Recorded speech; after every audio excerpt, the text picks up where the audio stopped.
just one shot. It was the first time the Winnipeg Jets 2.0 have ever had just one shot in a first period. And they started, to try to put some stuff together, but this is a Winnipeg Jets team that is searching for any sort of answer right now. Yeah, haven't scored at 5-on-5 in over 180 minutes. Yeah. And that's like going back to the win over the New York Rangers. And they've, of course, had power play goals in the last couple of games, not in this one. But, yeah, you're fighting it. And I was, doing some math.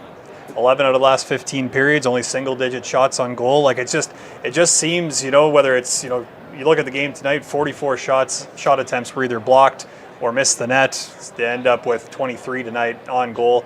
It just seems that they're having trouble getting the puck to the net. And then when they get the opportunity, hitting the net, it's a frustrating situation right now for the Winnipeg Jets. Yeah, we will take you into the Jets dressing room shortly to hear from players. Of course, you will hear from head coach Rick Bowness as well. Today, the highlight for fans inside Canada Life Center was that this was the next-gen takeover game. So there was at least some energy that was in the building for it, and we are very much looking forward to having a couple of next-gen stars, Heidi and Arth, come on with us as well. Heidi is going to be talking to Nate Schmidt shortly, so that should be a great one. You don't want to miss that. But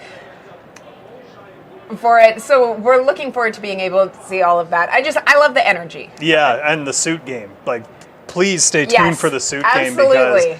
because his suit is absolutely spectacular today. And Heidi's energy is fantastic, and she is downstairs right now with Nate Schmidt. Thanks, Sarah. I'm here with Nate Schmidt, and I'm going to ask him a few questions. How did the game go for you, Nate? Well, it was a tough one today. The silver lining is getting to see you after the game. It wasn't our best game, but I think we had a lot of good things tonight to build on for next game. Me too. Yeah. Are you having fun doing this? Yeah. Is this your first time? Yeah. All right, cool. What is your favorite animal? My favorite animal? Goodness, that's a good question. I really like cheetahs because they're really fast, and I think it's really cool how they can chase down any other animal. I think that's pretty awesome. I also think dolphins are cool because they just jump and look like they're always having fun in the water. What's your favorite animal? A cat. A cat? All cats or just one type of cat? One type of cat. And what kind of cat is that? I like domestic long hairs. You like the one do you have a cat? And what's his or her name? I have two cats. Oh. One of them is named Annie, and the other one's Stella. And does one like to cuddle up to you more than the other? Yeah. Which one is that? That's Stella. Stella, she's your favorite, huh? I like both of them. Yeah, but it's nice to have one that cuddles up next to you. Yeah. Yeah, that's always fun. Yeah. Hey, what's your next question? What is your favorite food? Oh, goodness. I love steak, but nothing beats, mom's homemade lasagna, or anything like homemade. I always find that's my favorite. What about you? I really like pizza. Pizza? What kind of pizza? Pineapple. Pineapple on pizza, folks, right here. That's amazing. You like ham on it too, or no? Sometimes. Just straight up pineapple? All right, cool. I'm more of a pepperoni sausage guy, but hey, I'm on board with pineapple. Back to you, Sarah. There you go. Heidi exceeded all expectations. Absolutely, and no doubt, Nate Schmidt, a fantastic person to be out there with her, and the ideal player to be able to answer those questions for it. So great job, Heidi. Wonderful job, and great job to Nate as well. All right, when we talk about this game, we're waiting. We're going to go in momentarily to Josh Morrissey, but one of the concerning things here is the frustration that you see with the players. You heard it from the fans. Definitely, and today as well. In your mind, they didn't practice yesterday. We do know they're going to have a practice tomorrow for it. What is that first step for them? Yeah, I think it's a lot of it is getting up to pace. It just seemed like, in the second period, now, of course, the Islanders with the lead, they sit back a little bit. They're, traditionally 1-1-3. That's kind of how they tend to run things. But So that's going to give you a little bit more space. But when the Jets get up to pace, they tend to end up winning a little bit more puck battles. They tend to get after pucks a little bit more, create some more turnovers. They started to do that a lot more in the second period. You started to see some offense get to the net. So that's something that I think they're going to focus on. You're going to hear Rick Bowness at practice. That was one of the great chances from Pierre-Luc Dubois. But you're going to see Rick Bowness, I think, in his most vocal at practice tomorrow in terms of pace. Just getting them to the speed that they need to get to. They'll have the evening tonight to kind of rest up or whatever after the game. But when practice starts, I would expect it to be on time, and that's going to be the first thing. Pace, and then you're probably going to see some drills that's going to end up with them shooting to score, getting pucks to the net, and getting those second chance opportunities, because you start combining those two things, speed and opportunistic scoring, I think you're going to start to see some improvement. All right, let's head into the dressing room and hear from Josh Morrissey. Second straight game, and Rick's kind of challenged you guys to come out hot, fast. What's the explanation for the opening 20? It just wasn't good enough. Need to be better in the first periods, need to be better off the start, and we can't be a fragile team right now. I'm not saying that we are, but we certainly can't fall into that mode. We're an aggressive team. We have to be able to make plays and make passes and not just panic because we going through a little bit of a rut. I thought we got better at that throughout the game. So although it's a tough loss on the scoreboard, I think there was a lot of things that we did well in the second and third, and things that we're going to try to build off of. I mean, there's no use being negative at this time of year. Got 20-some games left. We got to stay positive and confident in our group and continue to move forward. You know how difficult it is to win in this league. It's difficult to find that consistency, particularly this time of year. How do you try to find that consistency? Just putting one game together after another? Yeah, obviously, you want to be able to consistently have your game all season, but that's not the case. We're going through it a little bit right now, and every team does. I think in a lot of ways we can turn this into a positive at this time of the year. If we can find a way to get out of this little funk and get to our game, it's a perfect time to kind of, come out of a tough streak and get into a good one, to make a push for the playoffs and into the postseason. So there's a lot of optimism in our locker room, and it's easy to be negative, but it's time for us to continue to stay positive here. What's the missing ingredient in your 5-on-5 play, especially over these last 3 games? Well, I think score more goals than the other team probably. We're not really scoring a lot 5-on-5 right now. Sometimes then you grip the stick a little bit tighter when you get a chance, and maybe you look to pass it in the net on occasion. So obviously we want to win all three games, 5-on-5, shorthanded, and power play. So when you lose 4-0, probably lost in all 3 or at least 2 out of 3. So. We're confident in our locker room. We need to stay positive and not let all the outside noise and question marks and everything else affect us. Josh, on the note of having trouble. Well, Josh Morrissey, saying the right things in there.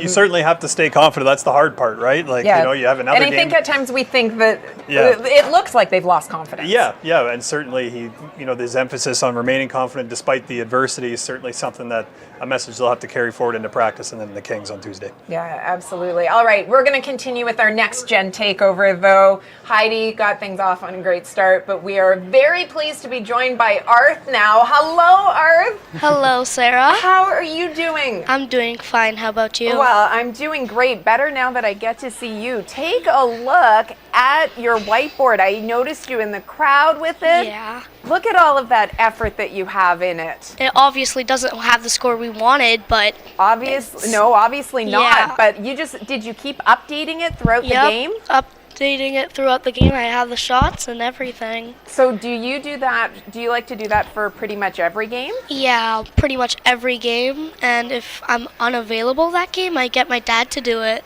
Really? That's Yeah. a pretty top-notch dad to step in for you, though. Yeah. Do you give him instructions? Well, yeah, he typically knows what to do. He just draws the logos, puts the team names up here, and gets the arenas updated and everything. So It is great. Tell me, did you have, I know it wasn't the result that you were looking for, but did you have fun today? I had lots of fun just to be here. It was really fun. Oh, and I thought you and Heidi over the last couple of days, you guys look like you've had a ton of fun together as Yes. well. Yeah? We were just talking about it. We said that we wouldn't be able to do this if she wasn't there and if I wasn't here. Well, you guys, great, but let's talk a little bit about this game here tonight. We don't have any Jets goals to show you, but first off, I just want to know, what did you think overall? You're our analyst for this. You're going to put Mitchell Clinton out of work soon. What did you think of the game that you saw tonight? The Winnipeg Jets weren't able to strike, and it was mostly because they weren't able to create their chances. And if they can get more pucks to the net and limit the amount of shots the other team gets, then I guess the Jets could come out with the victory. Well, they have their work cut out for them on Tuesday. Now, let's talk a little bit about some saves. Yeah. I'm going to turn it over to you for it. I think that we've got some video for you. Yeah, and here they just took a shot and great rebound control by David Riddick, and he's able to cover it up. If the Jets and Hellebuck can keep doing that, then he maybe could have a better performance, and maybe if he starts on Tuesday, then he can maybe even post a shutout if he keeps that rebound control and tracks the puck throughout. Absolutely for it. Are you now goaltenders, players? Who's your favorite on this Winnipeg Jets team? Mark Scheifele. He's been my favorite since I knew the Jets. And oh yeah, and what is it about Mark that you like so much? He's just a sharp shooter. He can shoot the puck and it goes in. As you could see this season, he has lots of goals. Absolutely for it. Well, Arth, we appreciate your analysis so much. You have been an absolute pleasure. And you, Mitchell and I were talking, your suit, top notch. You're looking great, buddy. Thank you. I love it. It has been such a pleasure for you, and hopefully we'll be able to see you again soon. Maybe you can come up here on the desk with me. Yeah, back to you. Okay, thank you. What did I tell you? I mean, my favorite part is that when you mentioned the suit, he dropped the whiteboard down so a that little bit. So that everyone could see it. That's right. Take a look. Spectacular detail. He has timing. He understands. It's all about the fit. Yeah. Even these young kids know it. The hair going. I loved it. And he mentioned obviously for him, I mean, we were hoping that we were going to have some goals from this game that he was going to be able to look at. But Mark Scheifele being his favorite player, we saw earlier on Scheifele leading that chance with Ehlers and Wheeler that didn't pan out as well. But this is where I think a lot of soul searching is going to have to go on for this entire team, obviously, but especially when you look at the players in those top six. Yeah, and certainly they feel it, right? And I mean, even guys like, Adam Lowry, who's certainly, would love to have a puck go for him. He had an opportunity tonight. Either the puck got whacked off his stick. He was he voiced his displeasure after this, thought that Pelech maybe got Ryan Pulock, got the stick in there a little bit, maybe a possible penalty on that play. But certainly, Adam Lowry's feeling the pressure. And then when that secondary scoring's not there, certainly as a top six player, you're feeling the pressure because you also know that, hey, this team relies on me to do this. And when the puck's not going for you or the team, it can just feel like there's, it's a boulder that you're pushing up the hill, and you just got to get this, for another metaphor, you got to get this weight off your shoulders somehow. And, we were hoping, obviously, coming into this game against the Islanders, that this would be the opportunity to do that. It wasn't. Certainly, you hope for a better result against the Los Angeles Kings. Yeah, that game being on Tuesday. Okay, let's talk about the big news, though, that didn't happen on the ice. It happened yesterday off the ice, and that was the acquisition of Nino Niederreiter. Yeah. We're seeing trades happen left and right. Timo Meier being traded today. We're waiting to see what happens with Patrick Kane too. But Winnipeg Jets acquiring a player that should be very familiar to Jets fans, considering how much time he has spent in the Central Division. Acquired for a second-round draft pick, 2024. Yes. Yesterday from the Nashville Predators. What do you like about the acquisition of Niederreiter? Well, the fourth bullet, shoot first mentality, and also just a strong net front guy. I mean, every piece of analytics you find, whether there's some really good heat maps that get put out that you can find online, that show that that's where he does the majority of his work, is in front of that net area. And it's one thing to be there, it's another thing to be effective in that area, I find. And you got to be able to track pucks. You got to be able to get your stick on it. You got to be strong on your stick, and you deal with a lot of physical pain in front of there just because you're getting cross checks or you're getting rubbed out of there by big bruising defensemen. And he seems to thrive in that. And certainly, like you mentioned, his experience in the Central, playing for Minnesota, playing for Nashville, this is something that he's used to. He's used to that grind every single game. I think he's going to fit in well. Perennial 20-goal scorer as well. So regardless of where he plays in the lineup, certainly a guy that can contribute. Looking forward to seeing him. He is supposed to be at practice tomorrow, so make sure you stay tuned to WinnipegJets.com and all social media channels so that we can get you the most up-to-date and new information on Nino's arrival in Winnipeg. All right, this is what everyone I'm sure has been waiting for. I know we have been as well. It's time to hear from head coach Rick Bowness. What are you referring to? Well, I mean, one shot in the first period, outshot in a game that you called for a response from your team. Yeah, I thought. Listen, I thought we came out with a lot of energy. Then we took the penalty, and then we get the power play, and they take the short end. They get the shorty. That kind of set us back. The second period, we were all over them. We just couldn't. They came down the ice. They took a shot. It went in the net. We just couldn't get the goal. Get that goal to give us a boost. But we spent a lot of time in the O-zone with nothing to show for it. So the energy was good. We need that goal to get us going and give us a boost. So. The energy in the second was great, and then they just sat back on it in the third period, and they got big defensemen, and we got to find a way to get a 5-on-5 goal. So that's not a game in which the score is an indication of the game that you saw. They capitalized on a couple of shots that went in, and we couldn't get puck in the net. We had some really good looks. We missed the net too many times from close range. Doobie went in right off the first shift of the second period and ripped one off his shoulder. That goes in. That gives us a big boost, right? So it was a great opportunity. We need to score goals. Simple as that. We need to spend time in there. We did that. We just need to get a greasy goal to get us going. So you would essentially challenge your team after the last game to and wanted to see their response. It sounds as though you're okay with the response. Yeah, we were a much better team today than we were last game. Much better. The score doesn't. I know the score. What the score says. I get that. We didn't score a goal, and I understand that. But we did much more things, better things today than we did our last game, and that's what we wanted to see. There's no results, and I understand that. We're results oriented. You have to win. You have to score.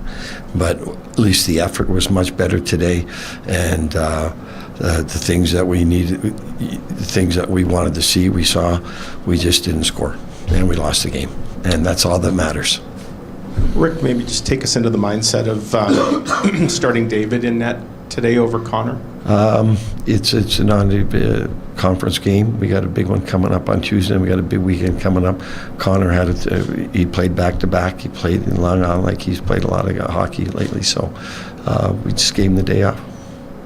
Can't keep playing him every game, and we have back-to-back next weekend. Ritter had to get into a game. And also just you guys had a practice scheduled yesterday. I know you have not had much practice time at all because you've been playing games every other day. But you canceled the practice yesterday. Yep. Was the idea there to try and get your guys some extra rest and energy? And did you see that in the first? This was our fifth game in 7.5 days. I wanted to take fatigue completely out of the question, mentally and physically. I talked to about 6-7 guys before the game. They felt better. They felt better today. So you run the risk of you practiced yesterday, you're on the risk of having a little fatigue today. I didn't see fatigue, so that's what I was worried about, mentally and physically. The legs were there. The execution wasn't great. I get that. But again, with 5 games in 7.5 days, we had to make sure we had energy today, because if we practice and we lose, you say, oh God, we shouldn't have practiced. So it was one of those situations that you're going to second guess it no matter what. Well, you shouldn't have practiced because it's 5 games in 7.5 days, or you should have practiced. So we lost the game. So it's easy to second guess everything at this point.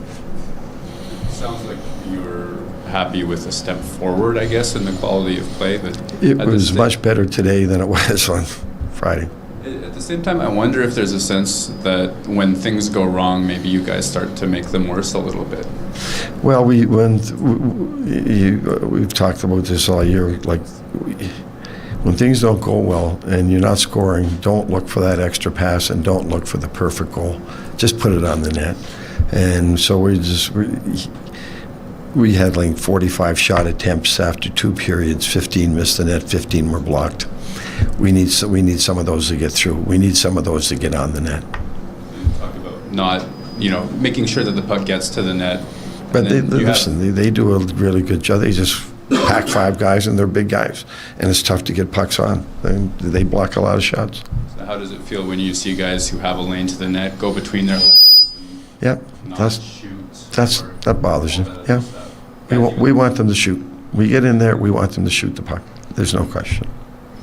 Rick, on the topic of results, you're getting a lot of positive results, even at the beginning of the season where you didn't love your game. And I think the question for a lot of us was, well, what happens once this team hits that adversity, once they hit the low mark? You're clearly in that. I want to know what you've learned about your team when it comes to handling adversity. I've seen the signs where we can handle it better. Yeah. You learn more about your guys now. They learn more about themselves, and now right now it's a challenge. There's no question. So what do? You dig down deeper. That's what you do. And the guys that don't dig down deeper, then you find out about that too. I'm wondering, a Rick Bowness call out or challenge used to be met with intensity, victories. It's 2 back-to-back games where you've called this team out and. I know you like today's game, but it's not going to be good enough. Well, you can't call them out every game, right? I'm wondering if you feel like the coach's messages aren't getting through, or something needs to be done beyond. I can't answer that. Just wanted to ask about Nino Niederreiter too. Just getting Nino Niederreiter, obviously. It's going to be a big boost, absolutely. What you feel he brings, or what he makes our top 6 better. He's a bigger guy. He's a strong guy, and he's going to be out there around the net, and he's hard to play against. So we need that right now. You had some playoff experience against him? I'm trying to remember. A lot of experience against Niederreiter, coaching against him? Nashville, yeah. When I was in Dallas, yeah. He did a lot of good things. He's a big guy, and when he's going, he's hard to handle. Where do you see him fitting in? Top 6 kind of guy? Oh, for sure. Absolutely. Yeah. You regret your goalie decision today? We live with the decisions we make. And you thought right, your energy, wrong, we have to make some energy. We have to make some decisions. You make them, you live with them. And you thought your energy was good in the first? It started out, that shorthanded goal took it away. We didn't handle that well. I thought the first couple, it felt good. It felt good on the bench, it felt good. That shorthanded goal took it away, so we didn't handle that well. But the second period, absolutely. We needed to score in that second period, and we didn't. Kuhlman banged up, or was he healthy? He's a healthy scratcher. Thanks. Right, Rick Bowness saying there that, he did in some ways like the response that he saw from the team, but recognizing and acknowledging that it is a results-oriented business and that sort of thing. He also said about Nino Niederreiter that it's going to be a big help, so he will be playing in that top 6. And going into this game, you and I had spoken about how one of the keys for the Jets to try to get on the scoreboard with a little bit more frequency was going to be those greasy goals for it, and that is an area that he should help with. Yeah, and it's almost at the point now where you almost expect on Tuesday the goal that's going to break this dam for the Winnipeg Jets is going to either go off Nino Niederreiter's shin pad, because that's just the storyline, or it's going to go off somebody's shin pad. It just kind of it seems to have that feel right now that's about the only thing that's going to break the dam. That's the only metaphor that's coming to my mind right now. You talk about, execution, like, let's go here. Yeah. But that's kind of what I'm thinking. And, certainly, Niederreiter's, that's probably going to be on his first shift, the first place he's going to want to go to. And it'll be a matter of the Winnipeg Jets getting shots through, and that's certainly going to be a priority on Monday, I think. Absolutely. Okay, let's take a look at the next 4 games for the Winnipeg Jets coming up. As mentioned, Tuesday, February 28th, 7 p.m., the LA Kings are in town. It is not an easy schedule that the Jets have going the rest of the way. Friday, March 3rd, that is trade deadline. There will be a lot of talk throughout this week, of course, as to what goes on not only with the Winnipeg Jets, but around the league. And in the Western Conference specifically, it is that back-to-back game that we heard Bowness mention when discussing his goaltending decisions. Then Monday, March 6th. Kyle Connor bobblehead night. This is, I will fully admit that I am not necessarily a huge bobblehead person myself, but this might be my favorite bobblehead that we have seen. I think the thing that I like the most out of the bobbleheads, especially the last few years, is they've kind of branched off from just your standard, like, you know, hockey pose or whatever it is. There, you got the flow going on with Kyle Connor. You had the fishing one with Connor Hellebuck. I think those are like some really unique spins on them, and I really like those. I like it too. If you haven't seen the Kyle Connor bobblehead promo commercial that was done for it, you absolutely want to go to the Jets social media channels and check it out because it is worth it. Very well done. All right, that is it for us. Want to thank Heidi and Arth, of course. 2 highlights for it. The Next Gen Takeover game for it. Chill, as always, you're going to have a full wrap-up on winnipegjets.com. You can hear the rest of the player interviews from inside the room on the social media channels as well. But we hope everybody enjoys the rest of your Sunday, and we look forward to seeing you on Tuesday. This has been the Winnipeg Jets post-game show.